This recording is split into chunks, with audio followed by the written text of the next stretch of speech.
Problema de sistema axonométrico.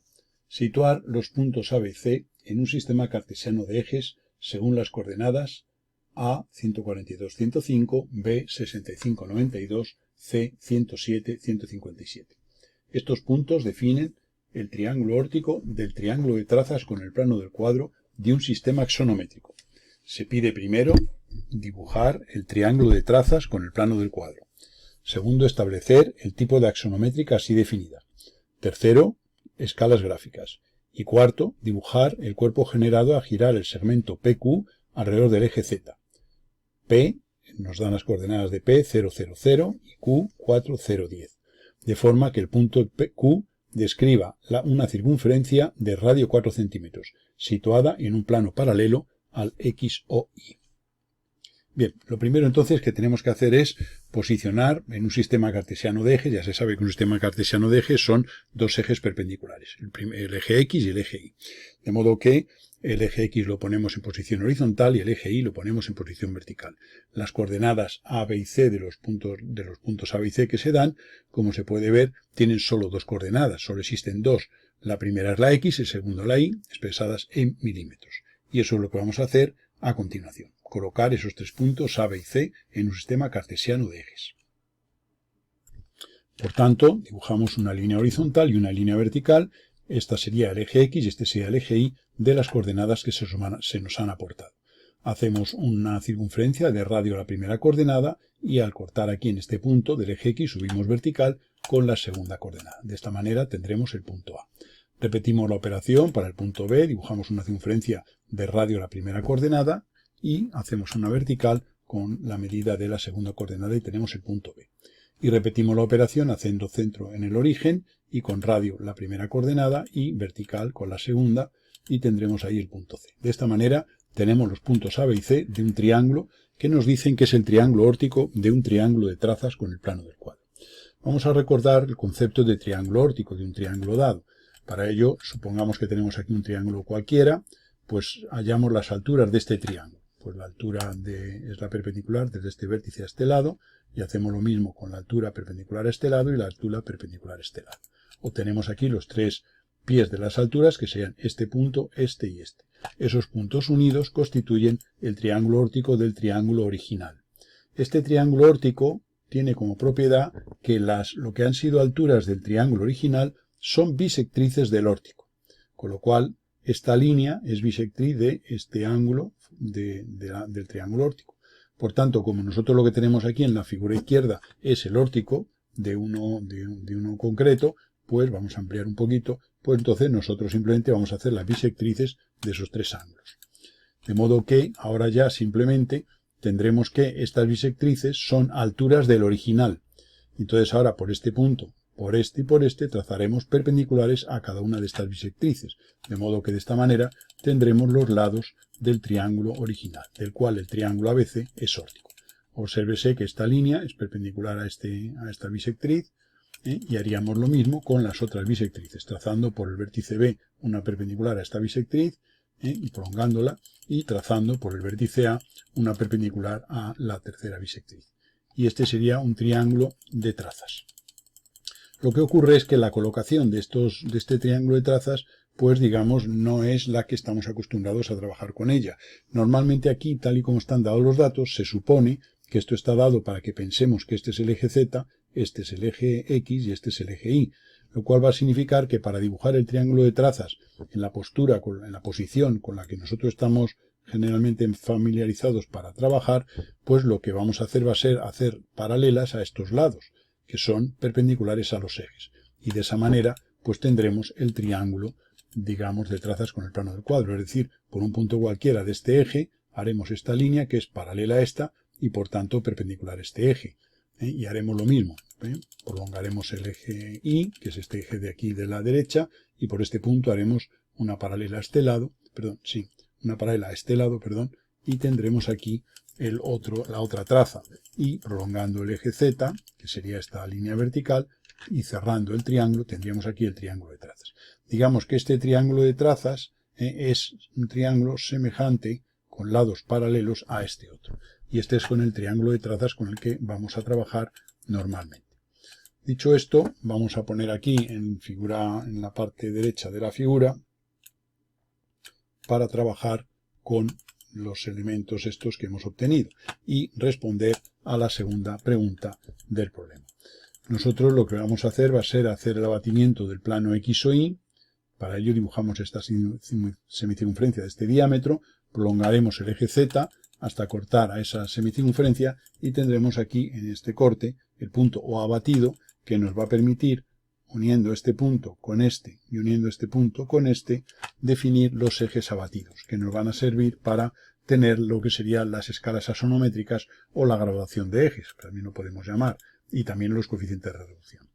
Para saber con qué axonométrica estamos trabajando, que es otra de las preguntas, podemos ver este ángulo, que es de 123 grados, ver este ángulo, que es de 114, y hallar este tercer ángulo, que es de 123.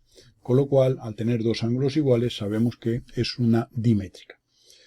Nosotros no hace falta sacar el valor numérico del ángulo expresado en grados. Nosotros podemos gráficamente obtener este ángulo y compararlos para saber si son iguales o distintos y compararlo con el tercero. O sea que aquí lo hemos hecho puesto que disponemos de la posibilidad de medir ángulos, pero a nivel práctico pues no sería necesario hacer esta operación.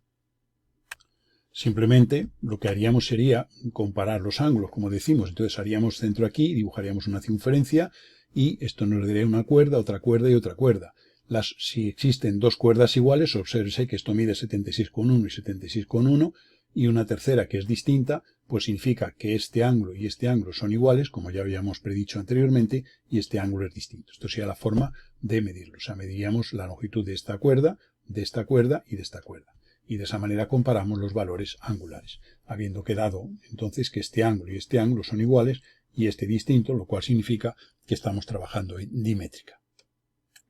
Para hallar las escalas axonométricas no tendríamos más que coger una medida cualquiera sobre los ejes X e Y y, digamos, por ejemplo, la que corresponde a este radio, esta circunferencia, y ahora desde este punto y desde este hacer perpendiculares a la traza esta del plano y tener ahí en su corte con los ejes proyectados este segmento y este segmento que corresponden a las reducciones comparados con esto, es decir, las escalas axonométricas del eje X y del eje Y. Haríamos lo mismo para el Z y tendríamos también la escala axonométrica del Z. En este caso hay dos escalas que son iguales, dado que esto es una dimétrica. Si aquí, por ejemplo, lo hacemos variando esta medida, pues tomaríamos otro radio, otra circunferencia, sacaríamos aquí para ver la graduación del eje Z.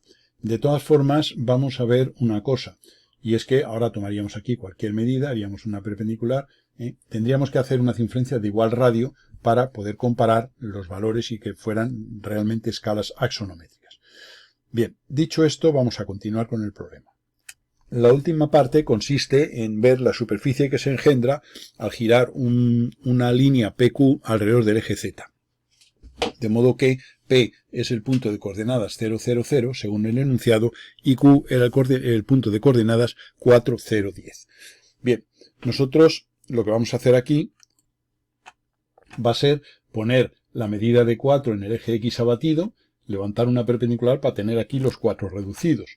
De eso dibujaremos una circunferencia de radio 4 y por este punto haremos una perpendicular a esta traza del plano del cuadro hasta cortar en este punto al eje X. Estos sean 4 reducidos según esta dimétrica.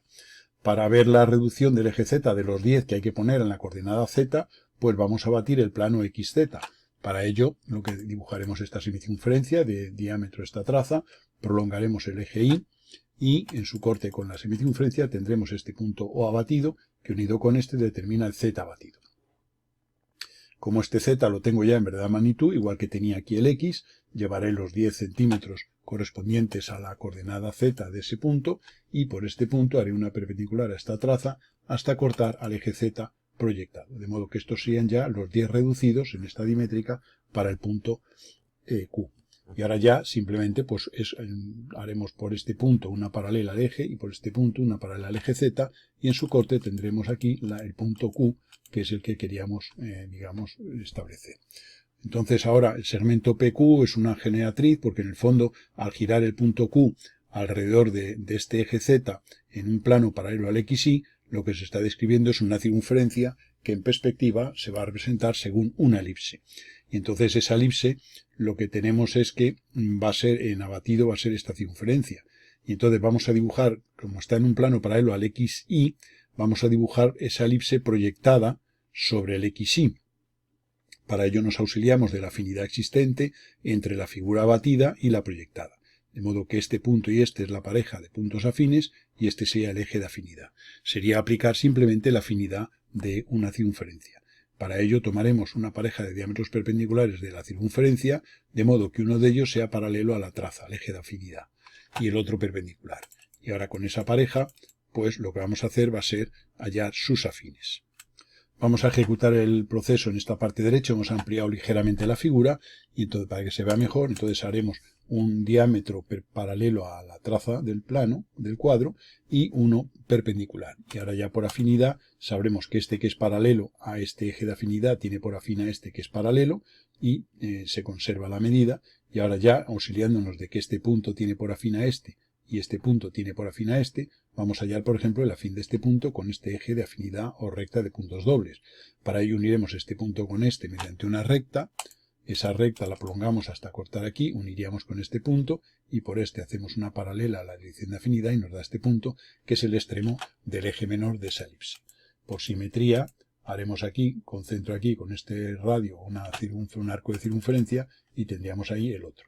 De modo que estos dos ejes determinan una elipse, que sería la proyección horizontal de la circunferencia, la proyección sobre el plano X o Y de la circunferencia descrita por el punto Q en ese plano, al girar ese punto Q alrededor de este eje.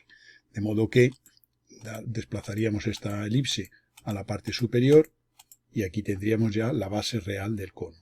Y ahora simplemente desde este punto pues trazaríamos las tangentes y esas serían las generatrices de esa superficie cónica. Obsérvese que el segmento PQ es una generatriz y la superficie engendrada por el giro de una línea alrededor de un eje que pasa por uno de los puntos de esa línea, en este caso el P, pues es precisamente una superficie cónica, en este caso cónica de revolución, cónica, un cono recto. Y ese sería el caso que se nos pedía resolver.